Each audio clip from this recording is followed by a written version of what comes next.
तेजस्वी ने बिहार में एनडीए की राह में बिछा दिए रोड़े। बिहार में है खतरे में प्रधानमंत्री नरेंद्र मोदी का मिशन 40। लालू के लाल ने कर दिया कमाल, मेहनत से मोदी को दे रही है टक्कर। तेजस्वी ने एनडीए की राह की कठिन, विधानसभा चुनाव में दिखेगा असर। लोकसभा चुनाव के लिए 5 चरणों में बिहार की कुल 40 संसदीय सीटों में से 26 सीटों पर वोट डाले जा चुके हैं। 2 चरण में 14 सीटों पर 25 मई और 1 जून को मतदान होना है। बिहार के संदर्भ में लोकसभा चुनाव की अगर चर्चा की जाए तो कुछ प्रमुख बातें उभर कर सामने आती हैं।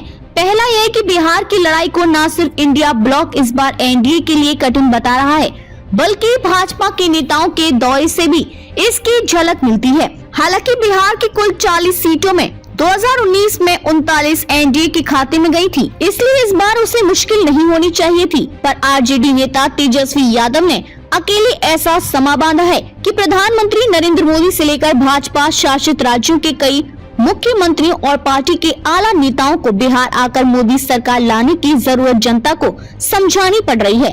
एनडीए की परेशानी का अंदाजा इस बात से भी लगाया जा सकता है कि प्रधानमंत्री को हफ्ते भर के अंतराल पर दूसरी बार 2 दिवसीय दौरे पर बिहार आना पड़ा है। पीएम मोदी सोमवार को पटना पहुंचे थे। मंगलवार को उन्होंने सिवान जिले के महाराजगंज संसदीय क्षेत्र में आने वाले गौरिया कोठी और पूर्वी चंपारण में चुनावी सभाओं को संबोधित किया। आमतौर पर माना जाता है कि पहले जीती हुई सीटों पर अधिक मेहनत की आवश्यकता नहीं होती, पर भाजपा नेताओं को इस बार पहले से कहीं अधिक पसीना बहाना पड़ रहा है। भाजपा के आला नेताओं के दौरे से तो यही प्रतीत होता है। इसकी मूल वजह बिहार में इंडिया अलायंस का नेतृत्व करने वाले आरजेडी नेता तेजस्वी यादव हैं, जिन्होंने पैर में मोच और कमर के दर्द के बावजूद अकेले बिहार को मत दिया है। वे एक दिन में 4-5 सभाएं करते रहे। भाजपा की पूरी फौज के सामने तेजस्वी ने अकेले मोर्चा संभाला है। इंडिया ब्लॉक की राष्ट्रीय स्तर पर अगुवाई करने वाली कांग्रेस के नेताओं ने तो अपने प्रत्याशियों को भी तेजस्वी यादव के भरोसे ही छोड़ दिया है। कांग्रेस के राष्ट्रीय अध्यक्ष मल्लिकार्जुन खड़गे बिहार आए भी तो उन्होंने अपने को प्रेस कॉन्फ्रेंस तक ही सीमित रखा। राहुल गांधी का अभी तक सिर्फ एक दौरा बिहार का हुआ है। आरजेडी के राष्ट्रीय अध्यक्ष लालू प्रसाद यादव और तेजस्वी यादव ने शुरू से ही रणनीति कुशलता का परिचय दिया है। टिकट बंटवारे का काम दोनों नेताओं ने अपने पास रखा। इंडिया ब्लॉक में शामिल दलों के नेता उद्यम मचाते रहे, लेकिन लालू तेजस्वी की ही चली। कितनी सीटें किसे मिलेंगी या किन सीटों पर कौन लड़ेगा, इसका फैसला लालू तेजस्वी ने ही किया।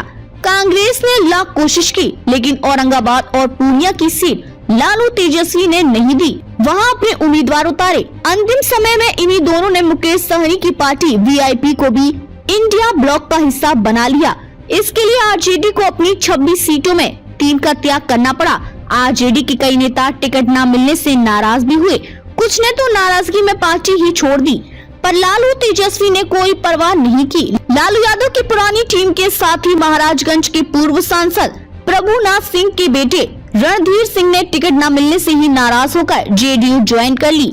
तो राज्यसभा सदस्य रहे अशफाक करीम भी मुसलमानों को उचित प्रतिनिधित्व न दिए जाने का आरोप लगाते हुए आरजेडी से अलग हो गए। आरजेडी की टिकट पर लोकसभा का चुनाव लड़ चुकी हिना साहब ने सिवान से जब निर्दलीय चुनाव लड़ने की घोषणा की तो उन्हें मनाने की जरूरत भी लालू तेजस्वी ने नहीं समझी। ये जानते हुए भी कि मुस्लिम यादव समीकरण की बुनियाद रखने वालों में हिना के शौहर शहाबुद्दीन भी थे। किसी को मनाने के बजाय आरजेडी ने इसकी कोई परवाह नहीं की, तो इसके पीछे तेजस्वी की रणनीति बताई जाती है। लालू यादव और तेजस्वी यादव चुनाव शुरू होने से लेकर अब तक पीएम मोदी के खिलाफ खूब हमलावर दिखे। पीएम मोदी ने लालू यादव के परिवारवाद पर हमला किया तो तेजस्वी ने एनडीए नेताओं की परिवारवादी सूची ही सार्वजनिक कर दी। नतीजा यह हुआ कि मोदी के मुंह से उसके बाद बिहार के किसी भी दौरे में लालू का परिवारवाद शब्द आया ही नहीं। पहले चरण की वोटिंग से ठीक पहले लालू यादव ने आरक्षण और संविधान का ब्रह्मास्त्र चला दिया। पीएम मोदी से लेकर भाजपा के छोटे बड़े सभी नेता उसके बाद सफाई ही देते रहे कि न आरक्षण खत्म होगा और न संविधान से ही छेड़छाड़ होगी। आरक्षण के मुद्दे पर लालू 2015 का विधान चुनाव अपने पक्ष में कर चुके थे, इसलिए भाजपा के हिंदुत्व और राष्ट्रवाद की तरह लालू का आरक्षण खत्म करने और संविधान को बदलने वाला हथियार काम कर गया। भाजपा ने बचाव में मुस्लिम आरक्षण का मुद्दा उछाला, लेकिन यह उतना असरदार नहीं दिखा जितनी उसे उम्मीद रही होगी। तेजस्वी यादव ने पीएम मोदी के बारे में कटु टिप्पणी से भी परहेज नहीं किया।